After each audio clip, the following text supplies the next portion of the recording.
ताज्या आणि सुपरफास्ट बातम्या पाहण्यासाठी स्वराज्य न्यूज मराठीला सबस्क्राइब करा आणि बेल बटन प्रेस करा।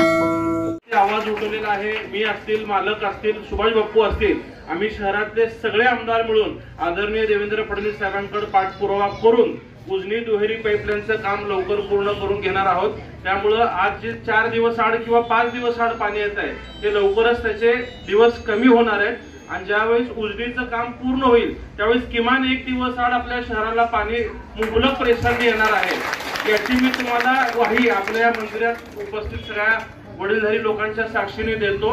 आणि त्याचबरोबर आपल्या या सगळ्या कामगारांच्या ज्या चाळी आहेत, जुनी मिल चाळीपासून सुरू झालेलं एनजी मिल चाळ असेल, वारद चाळ असेल, मग इकडे आपल्या लक्ष्मी विष्णू चाळीपर्यंत ह्या सगळ्या चाळींचा पुनर्विकासाचा प्रश्न रखडलेला आहे।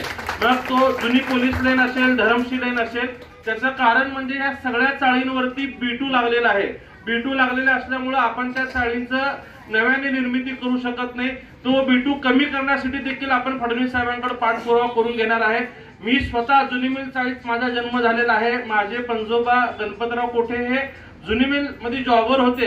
कामगारांचा वारसदार म्हणून मी तुम्हाला शब्द देतो की आपण निश्चितच हे B2चं काम करून घेऊयात व आपल्या सगळ्यांचे हक्काचे चांगले इमारती या ठिकाणी येणाऱ्या काळात बांधून पूर्ण होतील हा देखील आपल्याला विश्वास देतो। आदरणीय दिलीप भाऊ कोल्हेंचं माझ्या विजयासाठी खूप मोठा सिंहाचा वाटा, मी खारीचा वाटा म्हणणार नाही, सिंहाचा वाटा म्हणणार आहे। स्वर्गीय तात्यासाहेबांचा आणि भाऊंचा आणि तुमच्या सगळ्यांचा खूप घनिष्ठ जिव्हाळ्याचा संबंध राहिलेला आहे।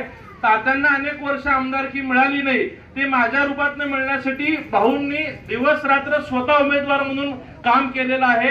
हा विजय फक्त माझा नाही तर दिलीप भाऊंचा देखील आहे। त्यामुळे मी साठे शिंदे वस्तीच्या कार्यक्रमात देखील बोललोय की भाऊंनी कामं सुचवायची, लेटर पॅड कोऱ्या लेटर पॅडवर सह्या घेऊन द्यायचं तेवढा अधिकार भाऊंचा असणार आहे आणि निश्चितच भाऊ तुमचे सगळे कामं पूर्ण करतील हा तुम्हाला विश्वास देऊन या ठिकाणी थांबतो। धन्यवाद।